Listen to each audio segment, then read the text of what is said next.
Assalamu alaikum wa rahmatullahi wa barakatuh. Good evening to one and all present over here, and good morning to Dr. Vijay Nambi as it's early morning out there. And welcome to today's session of Dream It, Be It with our honorable guest, Dr. Vijay Nambi. I am Rinos of class 11, your host for the day. It's my great pleasure to welcome today's guest of honor, Dr. Vijay Nambi, our correspondent Noor Lamin sir, principal ma'am, our guide Abdul Rahman sir, Sabira ma'am, and my lovely friends to an interesting session with an eminent personality today. Let's begin this session with a welcome speech by Muhammad Miran of class 11.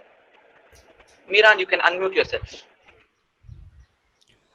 Assalamu alaikum wa rahmatullahi wa barakatuh.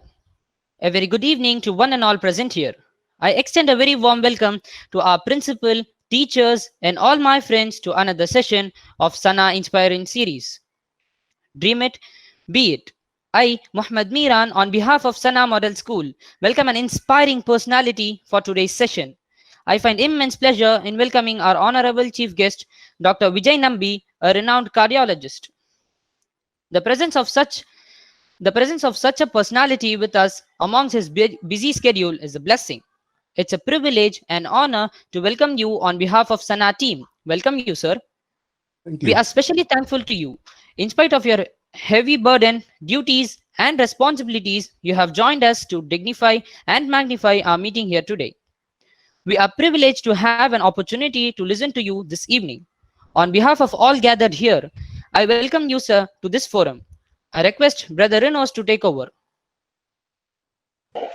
Thank you, Miran. Let me now call Azim of class 10 to introduce our guest of honor.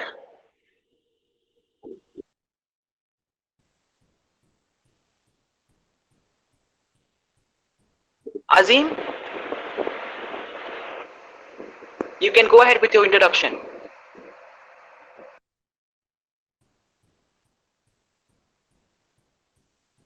Azim, please unmute your mic, Azim. Sorry, sorry. Good evening to one and all. I am profusely overjoyed to take the opportunity to introduce our chief guest of the day. He is none other than Dr. Vijay Nambi.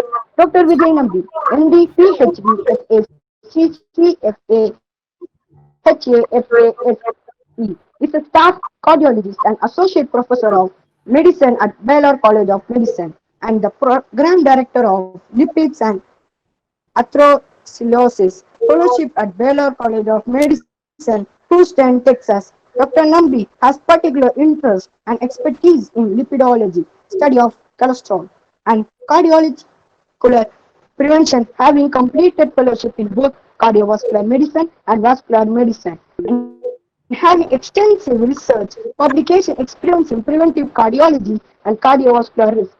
His specific research interest has been in the use of biomarkers and imaging to assess cardiovascular risk in the management of cardiovascular risk.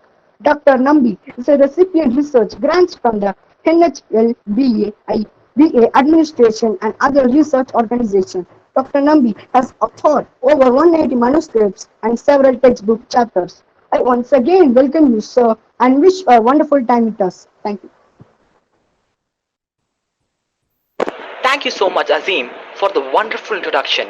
Now, without any further ado, we will turn the time over to Dr. Vijay Nambi to know more about him and his medical profession, and then we will move on to the question session by the students. Sir, we would all love to hear from you now. Well, thank you very much for this kind introduction and opportunity. I just smile back and think because these were things we all used to do about 20 years ago when I was in school. Obviously it was in a podium, we didn't have such internet access and such communication that you guys are doing, which is a completely different thing. But we had to go do these things, the welcome speech, a vote of confidence, this, that, and the other. So it's really nice to see the younger generation continuing with that and going on from there. So any of these kind of sessions to me is always best driven by a discussion. So the more time we have in you asking questions about whatever it is, the more productive it'll be for you. But I'll give you a little introduction about what, where I come from, what I do and what I did and what I do right now, so that you have a background of who I am and things like that. So, I'm about 46 years old right now. I was born in um, Chennai, or we used to call it Madras then. So I was born over there, and I pretty much did my schooling all the way till college in Chennai. So I had to drive along the Marina Beach every day throughout my. I think first initially I studied in Don Bosco with Mr. Abdul Rahib. He was my classmate right from kindergarten up to I think maybe sixth grade or so, and then after that we had different things that we went through. That time they used to divide us by different, on language you took. So we had different sections and things like that. But so I grew up. I did my schooling in Don Bosco. Once I finished my schooling, I went on to study my medical school at Madras Medical College. And even at that time, I think I kind of knew I wanted to do medicine by maybe about seventh or eighth grade or so. And since then, I also knew that I probably wanted to go specialize in the US, just more because I had a lot of family over here. I was interested and fascinated in research and different things. So I knew my opportunities would be more here. So I went into medical school. I went and did my schooling in Madras Medical College. And right after I finished, I came over to the US. I initially was for a year in Chicago, then 4 years in Cleveland, and then I came to Houston about 2003, and I've been in Houston since then. So it's almost 17 years right now. So it's coming to a point in my life wherein I think I would have spent equal amount of time or close enough in India and the US right now. So as a career, initially medicine was never in my purview till about like seventh or eighth grade, when something personal happened when I decided I wanted to go into medical school. And subsequent to that, initially I thought I would want to be a pulmonary critical care specialist doing critical care, which is your intensive care and things like that. But funny enough, when I was rounding in intensive care, I decided I wanted to be a preventive cardiologist. And what is a preventive cardiologist? A preventive cardiologist is somebody who's trying to prevent heart disease, right? So that's as the word suggests, preventive cardiologist. And that's where my fascination for cardiovascular prevention took place. And since then, I've trained myself in cardiology just for that purpose. I did also something called vascular medicine, which is the study of blood vessels. So I did that. And then so due to my interest in research, I also worked on PhD in clinical research. And since then, I've moved on, and here I am. So I'm not sure what specific things, you want me to talk about, but we can talk about it. We can talk about what my experience in schooling was. We can talk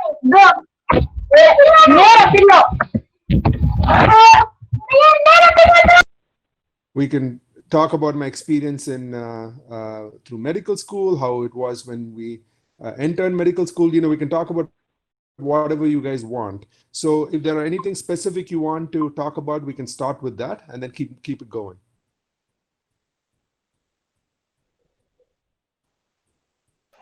Thank you, sir.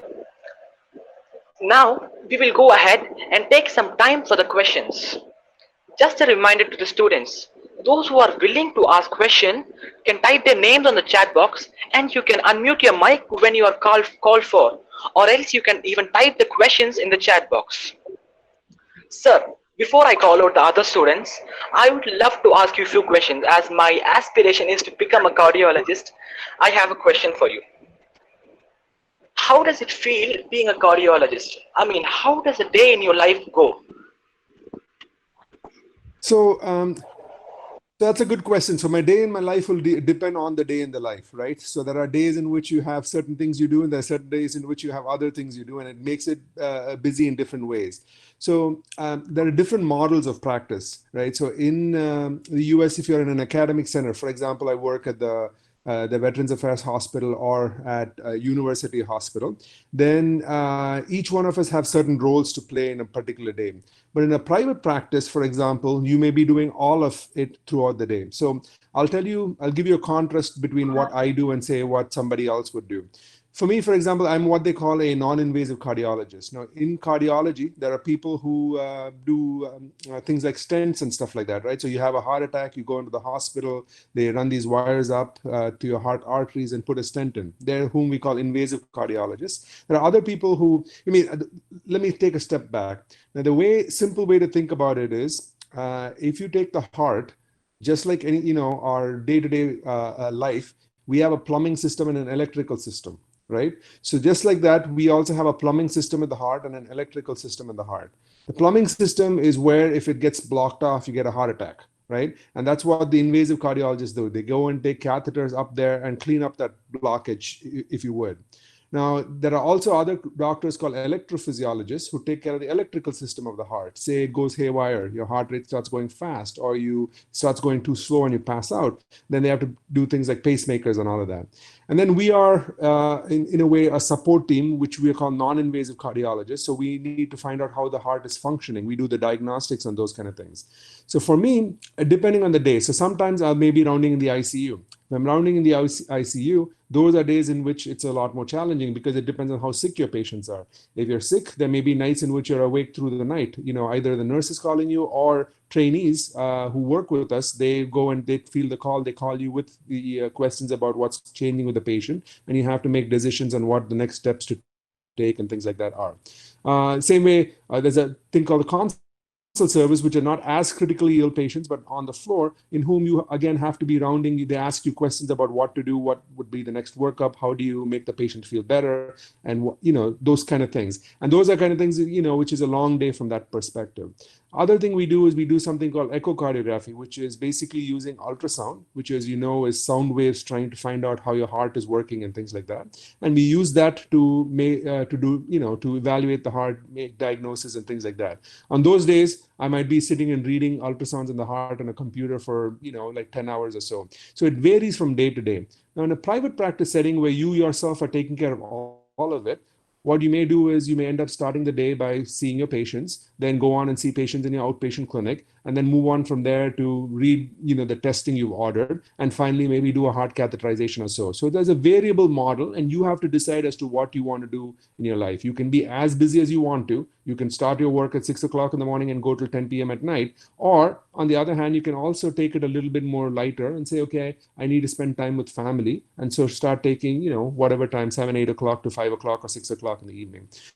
So practice as a cardiologist is varied. In India, it's slightly different from what it would be here. In India, I think a lot of my friends, what they do is they wake up in the morning, go see their patients in the hospital, and then they have a busy clinic in the afternoon. So all these things slightly vary depending on where you are and things like that. And like I said, ultimately, it's how busy you want to, there is a point where you can't completely decide how busy you want to be, because if you have patients coming in, you always respect that and you always want to take care of them. But there is a point wherein you have to be able to, give time and attention to your family too. Thank you so much, sir. That will surely be helpful in some way. Now let me call upon questions from the other students. We have a question from Tahseen of class 10. Tahseen, you can ask your question to sir.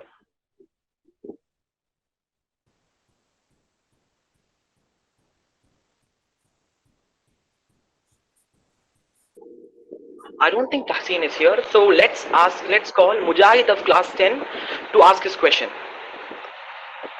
Mujahid, you can unmute yourself and ask your question to the sir.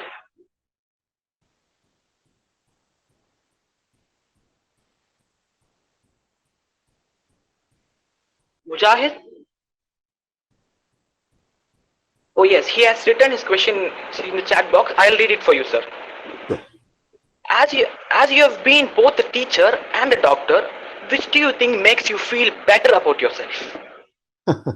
So I don't think there is. So each one of them have their own gratification, if you would. See, as a doctor, you're taking care of patients and you're also helping them. You're helping them, get better and things like that. So that is a different level of excitement that you get, right? In other words, you take care of a patient, they get better. There's a good feeling that you get out of it. You've helped somebody move on, or make a change in their life. So that is a different kind of reward that you get.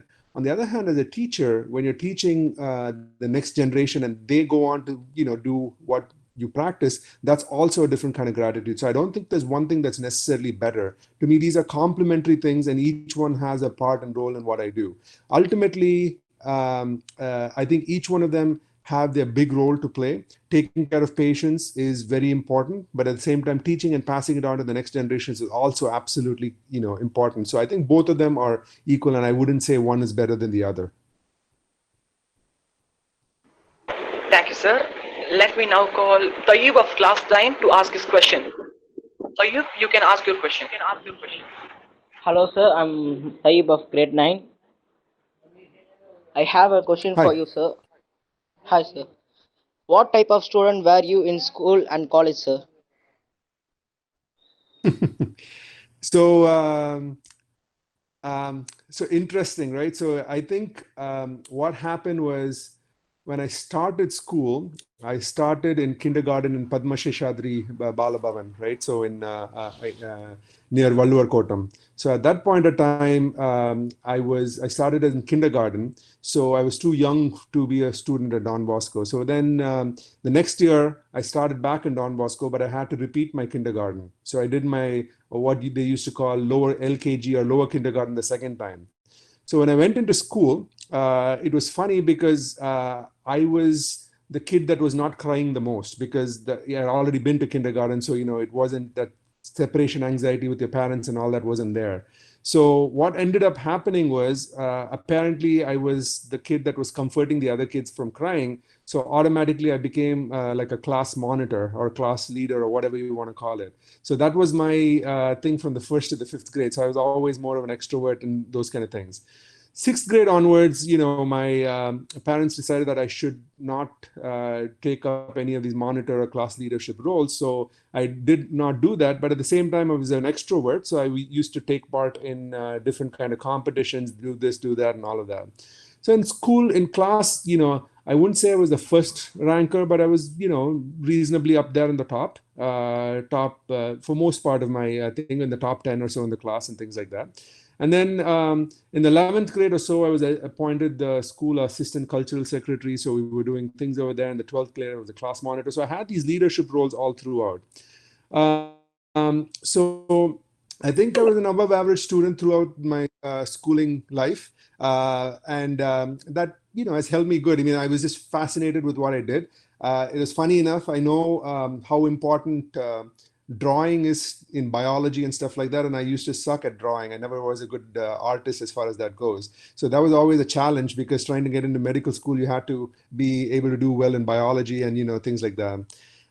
So, I have stories I can tell you about school entrance exam, this, that, and the other. I did take French. That was a very good experience. I think I came state second in French in 10th grade. And then at that point in time, that was also because through school, we had a cultural exchange program where I went and stayed with a family in France for about 3 weeks and then came back with a bunch of my friends. Some of you met through this same forum. So that was a very interesting experience. So all of these things shaped me as to who I am right now. In medical college, I was, a decent student. We never compared each other with us. But I'll tell you, in the final MBBS, till that point of time, you kind of pass and things like that. Final MBBS, it's our year had a challenging year. Only about 50 of us passed all three of it out of 150 students. So everybody had to take things again. So I was one of the lucky few to be able to get through all three in my first thing. So overall, I think I was an above average student. I was a decent student in school. The thing I knew is I had to put in hard work. I didn't shirk, doing that. So it worked out well. That was an incredible answer. Now we have question from Muhammad Abid. Abid, you can ask the question.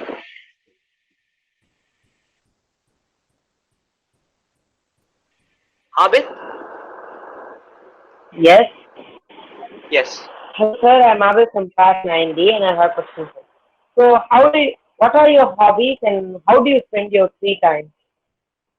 So that would depend on which stage in life you're asking me, pre-kids or post-kids, right? So now that I have a No, sir. Now, your current your current, Sure, sure. your current. No, absolutely. So currently, in a way, the free time I have is dedicated towards my kids and family. So you try to take care of things. So, I'll take them out for walks, bike riding, and things like that. But the one thing, biggest thing I do is I do play tennis. So I try to, catch. That's good physical activity. So I at least play, once a week. That was before the coronavirus thing. So right now, obviously, there's a little difference in what we can and cannot do. Obviously, the free time I would catch up on things, be it documentaries, news articles, or movies. Take time to watch all of those things. Reading books has gone by the wayside because when I come home, I just want to relax and not having to spend too much time reading again more and more. So I haven't done too much of that. I read some books now and then, but that's not been the thing. So I would say right now my free time is spent between, because the average day I come home at 7:30. So by the time you eat and then you have about a couple of hours before you can think, I would probably spend some time with the kids, and then after that go to bed. On the weekends is when we have more time. So weekend times are, again, like I said, I used to actually play cricket until a year ago before I hurt my foot, and so I stopped doing that. But in essence, I play tennis, watch shows, movies, documentaries, things like that, just to keep myself up to date. Thank you, sir. Yes, sir. Thanks so much, sir. And I call Razir Rahman of class 11 to ask his question. Razir, you can unmute yourself. Good evening, sir. I am Razi Rahman of class 11. I have a doubt from my childhood as my grandfather that due to heart attack. How does a people affect heart attack and someone died as soon as they cause heart attack and someone become cured? Okay, I think what you said was, how do people get heart attack and why do some people die and some people survive, correct? Yes, sir. Okay, all right. So let's think about this, right? So the process of what is heart attack, we've talked about how the heart has that plumbing system and electrical system. So let's look at it that way. The heart has three major arteries, okay, and this is what supplies blood to the part of the heart. Now, anytime that gets blocked up, what can happen is that the part of the heart that does not get blood supply will die. So that part of it's not there. So remember, the heart is a pump. Every time it squeezes, it's squeezing like a pump, right? So a part of the pump doesn't work well. What happens is that part is not going to be able to supply or help you supply blood to the rest of the body. And so that when the pump is weak, you have issues with that. So how does a heart attack happen? So let's take a step back. So first is, you have to understand there's this process called atherosclerosis, or the development of what we call blockages, right? And this is something that happens throughout your life. Now, the earliest fat deposition that people have found is actually even before the age of 10, right? Even as kids, you start developing these fat depositions in the heart artery. Now, over time, in fact, by the age of 30, 80% of men and about 50 to 60% of women have some plaque buildup in the heart arteries, okay? Now, you take South Asians like us, the process is even more accelerated. Be it our genes, because you see, the thing is, ultimately you can't control your genes, okay? You're born with whatever your mom and dad gave you, so that's what you're going to have as far as your genes go. And if those genes have you at a higher risk for heart attack, your risk is going to be higher. So what are the other risk factors for heart disease? It's age. As we grow older, the risk goes up, okay? Then high blood pressure or hypertension, diabetes or high blood sugar, high cholesterol, smoking, right? And then physical inactivity, obesity, and things like that. So like I was saying, this process of plaque buildup is something that starts happening at a young age, and this goes on over the course of your life. And at some point in time, this can manifest as a heart attack, and some people it just manifests as chest pain. Now you have to be clear, there are two things or a spectrum in this. Some people, it's just you exert yourself, you walk, you run, something like that, and you have pain in your chest, you have chest pressure. It can be a burning sensation. It can be pain down your arm. It can be pain in your neck. But all of these happen with exertion. This is what we call angina. So angina, what it suggests is that you have a blockage. And essentially, remember, what's happening is when you're exerting yourself with physical activity, there's more blood supply that's required to the heart. And when you're not able to increase that blood supply to the heart kind of, says hello there, and it wakes you up, giving you some pain, right? So when you have that repeatedly, then what you do is that's when you say, okay, there may be a significant blockage, and that's when things like a stress test and things like that would help. Now, a heart attack is slightly different. Now, think about this. If I take a nail and scratch myself on my finger, what would happen? I would bleed, right? But I don't bleed out. Why? Because the body recognizes there's an injury, and what does it do? It puts a clot and it prevents me from bleeding out. Now, say, we translate the same thing into the heart artery. These plaques are there, these are there developing in the heart arteries. Say they break open for some reason. The material from the plaque comes to the bloodstream. What the body says is, I normally don't see this in the bloodstream. So what does it do? It takes and puts a clot over there. The clot can take a blockage of just 20 or 30% and make it 100% within a flash, in an instant. So when you have a heart attack, what happens is that plaque most often is ruptured. And when that's ruptured, the body puts a clot over there, and that clot results in a heart attack. Now, when you have a heart attack, time is everything, right? So you have lack of blood supply to the heart muscle. The sooner you can go and restore the blood supply, the more heart muscle you're going to be able to save. So if you're able to save the heart muscle, you come out with a better outcome. Now, if you ignore it and say, okay, this is just gas, this is nothing, I don't want to go to the hospital, this, that, and the other, you could miss it. Because if you go into the hospital, doctors have different ways of opening it up. They have these clot busting medications, or more commonly right now, they would do something called a stent. They would take a catheter that goes up either your wrist or your groin, and they send these catheters all the way up to the heart. They shoot some dye and take some pictures to see if there are any blockages there. And depending on where it is there, they can take that clot out and put a stent in and keep that artery open. So getting that artery open the soonest you can is the most life-saving thing you can do at that point of time. Now, why do some people die? It depends on where the heart attack happens. Say it's in the early portion of the vessel. As soon as the vessel comes out of the aorta, which is the big blood tube that supplies blood to the rest of the body. The early portion of it means the biggest portion of the heart doesn't get blood supply, and then you could die from that. Now, if it's a smaller or more distally or more, as the coronary artery goes further and further down, then there's a lesser portion of the heart muscle that's affected, so less likely to die. But with this also comes potential for bad rhythms of the heart. You can have complications wherein the heart can rupture, it can tear, lots of things that can happen. So the best thing you can do from yourself is, guess what? The starting off plaque buildup is already going on. Okay, at your grade level and things like that, you are starting to have the early parts of it, right? So what can you do right now is incorporate a very healthy lifestyle, which means physical activity, which means absolutely no smoking, right? These are all things that you can start off at this age, watching what you eat, eating right. These are all things that you can do.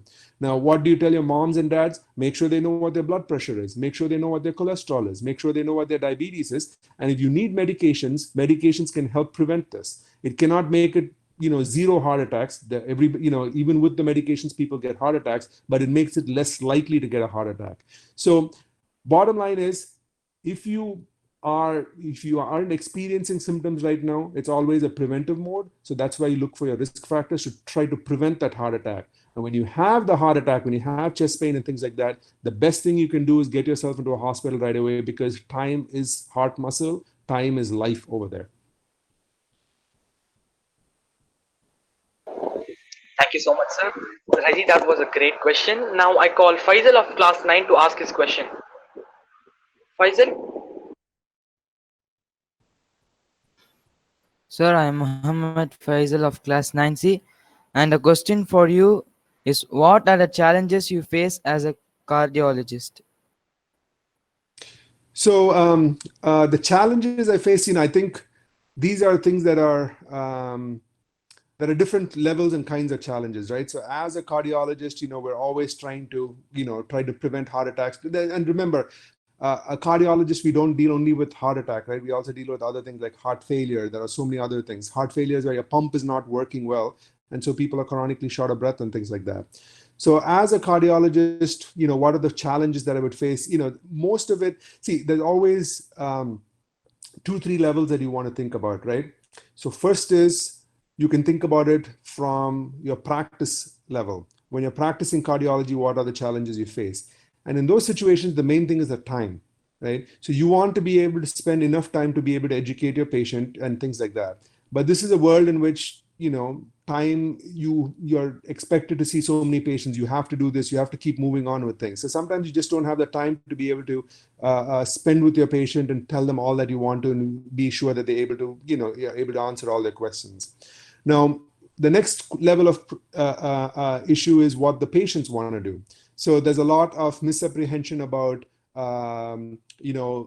testing. There's a lot of misapprehension about what are, why do I need to take medicines? Why are you asking me to take medicines? Why can't I do it naturally? Are you going to be gaining any profit from doing these things and all of that? So sometimes the patients are going to be reluctant to starting the medication. So trying to tell them and give them that, convey that information in a proper way, trying to tell them that these are the reasons why you have to do, is part of what you have to do as far as educating your patient also.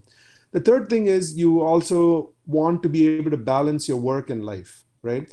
In the end of your life, nobody, is going to say, nobody's end, dying wishes is, I just wish I had more time that I worked, right? Everybody always says, I wish I had more time to spend with my family. I wish I had more time to do this or the other. So trying to balance that is also key. And that is very difficult because, at a younger age or your middle age time, you're trying to move yourself forward in your field. You're trying to do that. So that competition is always also there. So I think that's for any profession. It's not specifically for a cardiologist. From a cardiologist perspective, like I said, the challenges are being able to spend enough time with your patient. And the other thing is convincing your patient. See, I am as you guys introduced me, I'm in the field of preventive cardiology. What does that mean? I want to try to prevent heart disease. Now, if I was to come and tell you when you're feeling perfectly fine, right, that you should take medicine A or B to prevent a heart attack that may or may not happen 10 to 20 years from now, but these medicines could have side effects A, B, C, or D, okay, you can think of how difficult a sales pitch that is, right? I have to try to convince you to take a medicine that can give you side effects and then may or may not prevent a heart attack 10, 15 years from now. So those are the kind of challenges that you feel, trying to convey the information to your patient effectively so that they understand where you're coming from. Ultimately, remember, we are trying to provide this advice and things like that to patients for their own benefit. We don't gain anything from it. So ultimately, the patient should be able to drive it. But our job as a cardiologist is to provide the information about what are the risks and benefits. What happens if you take the medication? What happens if you don't? What are the alternatives? And so that's the kind of thing that we have to think. And so it's sometimes trying to help and make people understand can be a little bit challenging. Hopefully I've answered your question to an extent, as far as that goes. Thank you, sir. That was amazing. And if you don't mind, we have a few more questions. Shall I? Yeah, my time is completely yours. Whatever you want to do. Okay, Mahi of class 9 also has a question now. Mahi, you can unmute yourself and ask your question. Yes, sir. My question is, what are the symptoms of heart attack, sir? Okay, so the symptoms of heart attack are typically what you classically say is chest pain. They say it's like an elephant sitting on my chest. It's, or chest pressure. It's a burning sensation. But people always think of chest pain as a pain. Some people can have a pressure. Some people can have a burning sensation. Some people can have pressure like somebody sitting on top of you. Some people have the pain in the neck and it goes down the arm. Some people just have a little, indigestion kind of symptoms and just feel uncomfortable. So it can be a little bit varied as far as that goes. In addition to that, typically people start getting an uneasy feeling. They feel they're short of breath. They may be a little bit more sweaty and things like that. But typically when you have chest pressure or something going on in your chest and you feel uncomfortable and that's not getting better, 2, 3, 5 minutes have gone past, 5, 10 minutes have gone past, it's not getting better, it's time to get checked out. And the only way, calling your doctor at that point of time doesn't help, because the only way for us to diagnose a heart attack is looking at something called an electrocardiogram, which looks at the electrical activity of your heart and can detect whether you have a heart attack, and also checking some blood work. So there are two things that they would do. If you go into the hospital with chest pain, they would check an EKG right away or an ECG right away, and also check some blood work to figure out if you're having a heart attack or not. So the classic symptoms are chest pain, but there's a varied presentation of that. It can be chest pressure, it can be burning, it can just be a discomfort and uncomfortable feeling, including anything from nausea. And then the pain can shoot down your left arm. Sometimes it goes up your neck. Thank you, sir. Now, I'm calling Tahseen of class 10 to ask his question. Tahseen?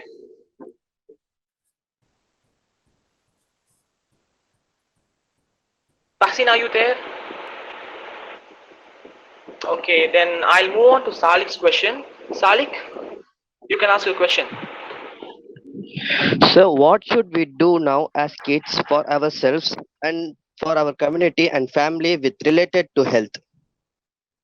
Okay, that's a wonderful question. And I think, like I said, prevention is something that starts at a young age. This is what we call primordial prevention. In other words, preventing before your risk factors actually happen, right? So there are three levels of prevention. One is called primordial, the other is called primary, and the other one is called secondary. There's something called tertiary too, but we won't get into that. So primordial prevention is preventing, getting the risk factors, right? So we talked about what the risk factors for heart disease are. These include high blood pressure, diabetes, high cholesterol, smoking, right? So preventing any of those happening is what we call primordial prevention. Later on, we call primary prevention, which is trying to prevent the first heart attack from happening. Now, secondary prevention is for people who've had a heart attack or heart disease, trying to prevent a further event. That's what's called secondary prevention. Now, at your age, there are two things you can do. One is at your level, the other is at the level of the society. At your level, it's leading a healthy lifestyle. And what is a healthy lifestyle? Making sure that you have physical activity going on, right? So in the US, they recommend for adults about at least 150 minutes of activity a week, which is not too much if you think about it. It's about 30 to 45 minutes a day, right? So this can be in different forms. That's why they have this goal of saying 10,000 steps a day or 7,000 steps a day. So these are all basic things for adults. At your level, you can even do more. Make sure you're in a sport. Make sure you're having some activity going on with that. The next thing you can do is obviously avoiding smoking, drugs, those kind of things, right? Those are all things from a long term that will hurt you. Smoking has not only a heart attack risk, it also has risk for stroke, it has risk for cancers and things like that. And remember, these are things that once you get habituated to it, once you get used to it, it's very difficult to kick the habit. Now, in the US, I take care of a lot of patients who, what they call veterans who've been in wars and stuff like that. At one point in time in the US, they used to give people going to a war, they used to give them tobacco, cigarettes, and say, okay, this is for you to calm your nerves. They didn't realize how addictive it was. And now it's so difficult for them to quit. So stopping, not starting is your best way as far as that goes. The third level is from a society and from a family. The main thing is to make sure that they're educated, right? What is a heart attack? What are all the questions you're asking? What are the symptoms? What are the risk factors and things like that? And trying to take those steps right now, right? Eating healthy, right? Trying to avoid too much of fried food. All of these are things that you can actually do right now, which can help you from the long term. And this is something that you should educate your family, you should educate the society, and make sure that this kind of a healthy lifestyle, is taken up by more people, so that from the long term, these are things that will benefit you. Thank you, sir. Now I call Anas to ask this question. Anas, are you there, Anas? If he's not there, Yes, I'll yes, call I Ashad. am. He came. Sorry. Anas, you Sir, can ask a question. does your academic record reflect any? If So my academic record, what do you mean by that?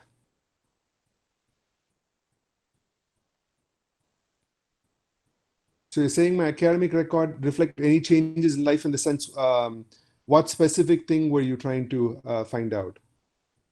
yes, sir, your achievements. I see how it's affected my career and things like that. Is that what you're asking? How my academic record influences my career? Okay, so I mean, so two things, right? First thing is my academic achievements. It is what it is, right? So the thing is, ultimately, you're trying to do the best in every step and every stage in life. Now, what I think that's influenced me the most with is my work ethic, right? So I don't remember what I learned in 9th grade or 8th grade or 10th grade, right? My physics and chemistry and things like that. If you ask me about botany, if you ask me about, dicotyledons and monocotyledons and all that, I won't be able to answer those things. But it set for me a process by which I would learn and do what I wanted to do. So an academic part of it is, this is what you're learning right now, is the process of how you would grow as a thing. This is what you're learning your work ethic. You have to study in a certain way, you have to do well for you to get on to your next stage in life. So these things what they've taught me in life, or what they've think, is that for you to achieve something, you have to work hard. And working hard, so remember, each of us have talents in certain things or the other. Okay, not all of us are meant to be doctors, not all of us are meant to be engineers. If I have a trouble with my car, I have no clue what to do, right? I will call somebody else for help. So each one of us have our own talents and things like that. What academics teaches you to do is try to find out what your talent is. Now, my achievements, are more what my work would be, right? So it's my work ethic. If I wanted to do well, whatever it is, giving a talk, writing a paper, doing this, that, and the other, it's what you learn from those things, right? So the process is something that's important. And what my academic things have taught me, are achievements, if you were to, however you want to call it, have taught me, is working on through that is very important. So hard work is important, and that's what I do. I take everything with that, I go with it in open mind, learn from it, and then apply what I've learned. Thank you so much, sir. Sir, we have a couple of questions for Tahsin. As he is not able to unmute himself, I'll read it for you. Sure. The first question is, will COVID-19 cause any damage to the heart? Yes, it can, and it's been very well documented that it can cause damage to the heart. In fact, a lot of people with COVID-19, in fact, if they have, you remember we talked about how they do some blood tests when you come into a heart attack. One of those markers of heart injury has been actually documented to be elevated in people with COVID-19, and people who have that actually do worse. So overall, COVID-19, remember, is a virus that's going to get entry through the lungs. And once it goes there, it causes a lot of damage to the heart and the blood vessels. And causing damage to the heart and the blood vessels has been a important contributor towards outcomes. In addition to it, it also can affect the electrical system of the heart. And there have been reports of, arrhythmias or bad rhythms of the heart that have been shown. So overall, yes, COVID-19 can cause, damage to the heart from different ways. It can cause the heart muscle function to weaken. It can stress the heart, and people with coming in with COVID-19 can also have heart attacks. Also, they presented as heart attacks. So absolutely, it can damage the heart. Thank you, sir. I'll read out a second question. What are the tips you would give us as a teacher or doctor to crack the NEET exam? Ooh, okay. So the NEET exam is something that's beyond me, because I don't know. When I studied in school, NEET did not exist. We had an entrance exam, which I'm sure is similar to what the NEET thing is. But ultimately, remember, the thing is, my best sources that I could get information was from my seniors. They were always a good source of how they studied, what worked for them and what didn't work for them. The other tip I'll give you is, there's not one size that fits all. In other words, not all of us like the same style of learning. Some of us would like to do multiple choice questions, or keep doing questions, and we really learn from that.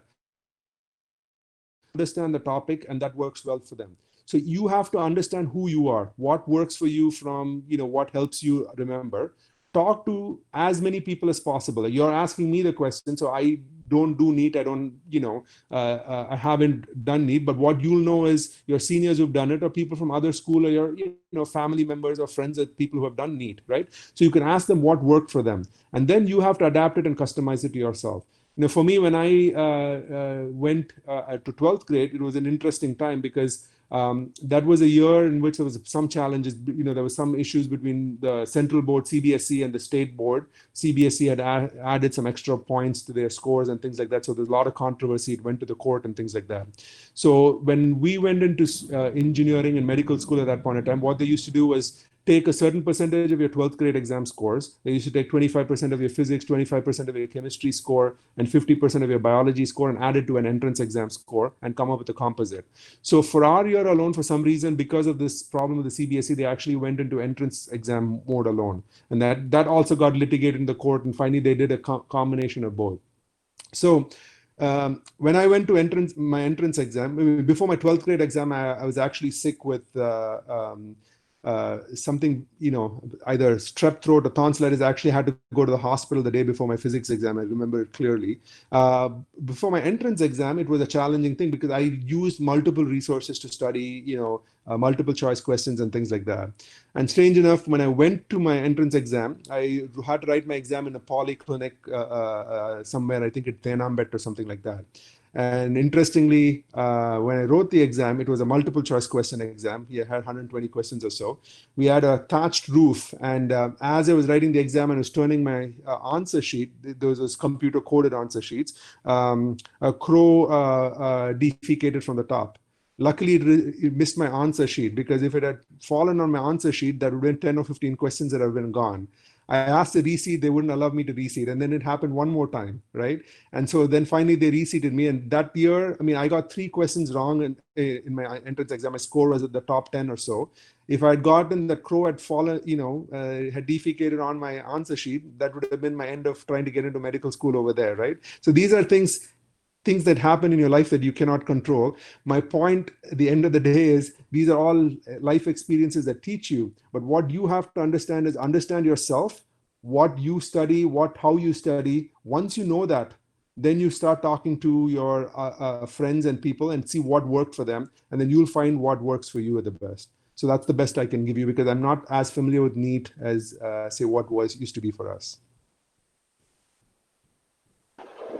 Thank you, sir. That was a great life. And I will ask a couple of questions and then we will wrap up the session, sir.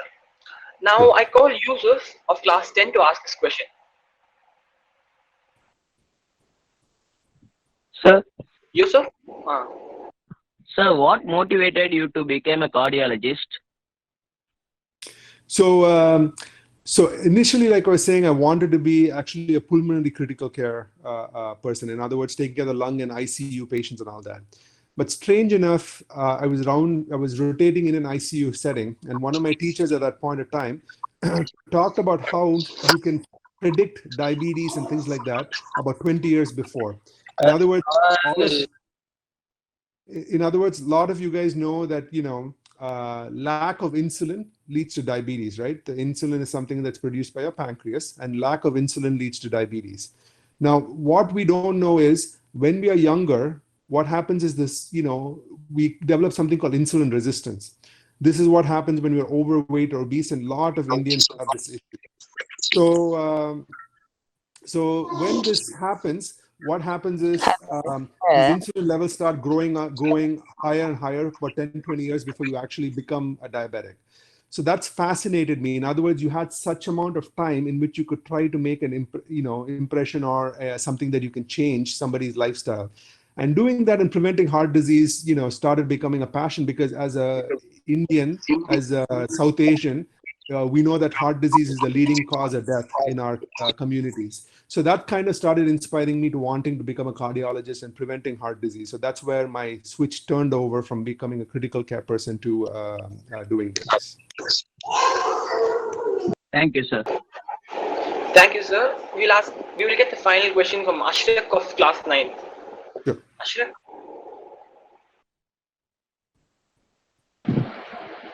My question is, sir, how you will do the heart transplantation?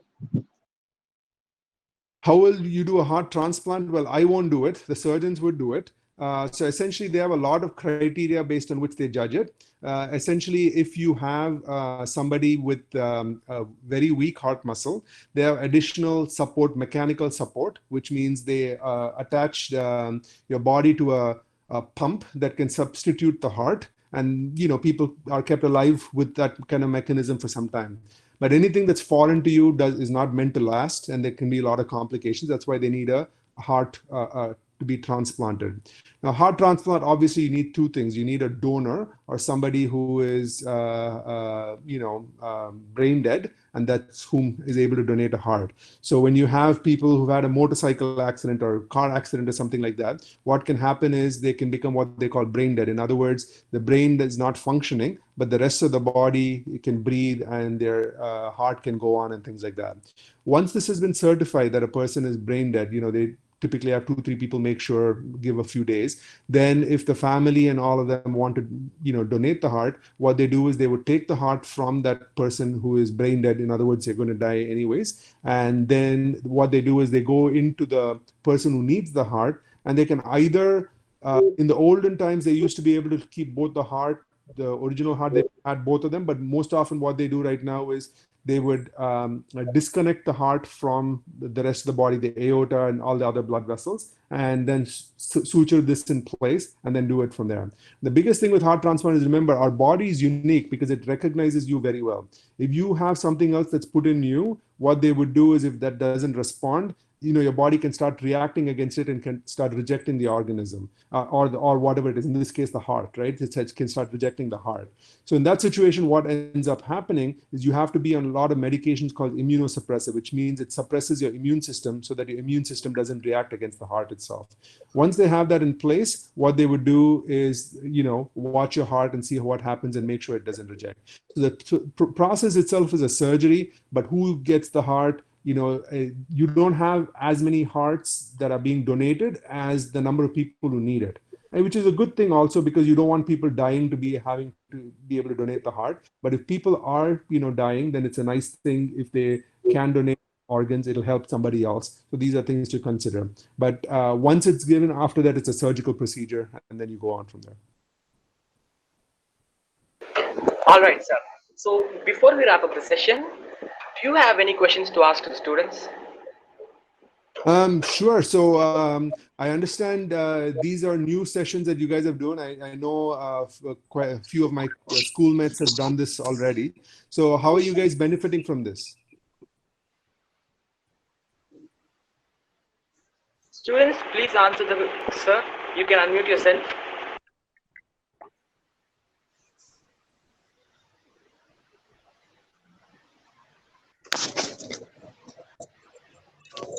Thank you, sir.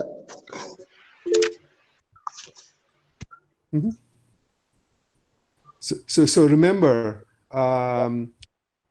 these are opportunities for you to just speak, right? So these are open-ended questions that you can always answer and things like that. It's just more of that getting the courage to come out and trying to be able to speak, right? So how are these sessions helping you? Very useful, sir. Excellent. So I'm sure a lot of you have a lot of dreams and things like that. So how is your online education going on right now with the whole coronavirus and COVID situation? I know it's pretty bad in India right now. So are you able to quarantine yourselves at home? Are you able to socially isolate yourself right now? Yes, sir. Excellent. Yes, sir. So, so how difficult has it been for you guys not being able to go out and meet your friends? It's Very hard. What was that? It's really difficult, sir. No, like we spent all the years roaming around with the friends, and now we are set to be locked inside our house, and it's really difficult for us. But isn't that a wonderful lesson in life, right? So sometimes when you see, when do we come out of our thing? When you're put in a situation that you're not comfortable with, right? So this is not something that's normal for you, and you're having to adapt so fast and do with that. So remember, life is going to throw a lot of these kind of situations at you. Maybe not this drastic, but it'll be there. So being able to adapt and move on from that is very critical and very important for that. So I'll tell you something, there's something my mentor had told me, which I think is a very useful life lesson in some ways. There's something called a circle of influence. Okay, what do I mean by that? So what you can do right now, you can influence a very small number of people in a very small circle, right? Right now, what you do, you can influence your family, you can influence a few of your friends. But as you grow big and as you do your work, that circle starts expanding, right? Once you are in a position, say, for example, right, as a student, you can influence your class. As a class monitor, when you have a class, all the monitors together, you can influence a little bit more in the school. As a teacher, you can influence the school. As a principal, you can influence a lot of schools and communities. So in other words, as you grow and have more responsibilities, you're going to have a bigger and bigger circle that comes on in your life, right? This circle will expand more and more when you do a good job. So if you think about things you cannot control, right? Right now, you cannot control what is happening to the economy. You cannot control that you don't have schools and you can't see your friends, right? But if you do a good job with socially distancing yourself and taking care of yourself at home and making sure things are happening well at home, then over time this circle will start expanding and you'll start becoming, you'll have a lot more influence that you have as far as that goes. So just remember that these are all things that long term will help you. You guys have a wonderful future as far as what's coming on right now. This whole you are in an era where the rapidity of development of technology, this, that, and the other is just impressive and thing. Keep your eyes and mind open. But remember the one thing, this is something I always tell my students and people who train with me and things like that, right? So the one thing that cannot be taught is work ethic, how you work, right? You ultimately you will be good at whatever you do, because all of us will find our passion, all of us will find what we're good at. But you will only be super successful in that if you work really hard at whatever that is. So what that is, find it out for yourself, and whatever that may be, work really, really hard and have a good work ethic. Never cut corners, never do anything, and this will hold you good for whatever you do in your life. Thank you so much, sir. Finally, before we end the session, I would like to call Muhammad Anas of class 9 to propose a vote of thanks. Respected and our most distinguished chief guest of the day, Dr. Vijay Nambi. Respected correspondent sir, principal ma'am, Abdurrahman sir, honorable teachers, and my dear friends. It's a great honor to propose the vote of thanks to all who have helped us in making this inspiring session such a resounding success. First of all, I would like to propose hearty vote of thanks to our chief guest, Dr. Vijay Nambi, for gracing to this section and taking time for us from his busy schedule. Thank you, sir, for a very interesting and thought-provoking address. I would like to express our profound gratitude to our correspondent Amin sir and Principal Najia ma'am for their presence in this program. Thank you, sir. Thank you, ma'am. I would also like to thank our beloved facilitator Abdurrahman sir for his moral support and guidance. Thank you, sir. I thank all the worthy teachers for making the event a success. Thank you, teachers. Finally, the leaders, my seniors, and class friends who have turned up in great numbers. Thank you, brothers. Once again, I thank you all for your cooperation. Thank you. Thank you, sir, for making time in your busy schedule to join us this early morning out there. It's been my pleasure to host this session, and I wish you a pleasant day. Thank you once again, sir. Likewise, best wishes to all of you. Thanks, sir. Thank you, Vijay, and it was a lovely session. Congratulations, boys, for doing it on your own for the first time. And thank you, Vijay. Take care. My pleasure. And Take care, before leaving, you have any few lines to leave to the students? No, I think you guys are all wonderful. It's really nice to see how you are, coming up and taking a challenge of these things and doing all of these things. Like I said, just put your heart and soul into whatever you do. Have a good work ethic, and you'll have a wonderful future. Best wishes to all of you. Thank you. Take care. Bye. Subhanallah wa bihamdihi, subhanakallahumma wa bihamdika ashhadu an la ilaha illa anta nastaghfiruka wa atubu ilayk. Subhana rabbika rabbil izzati amma yasifun wa salamun alal mursalin walhamdulillahi rabbil alamin. Jazakallah khair. Allah Hafiz.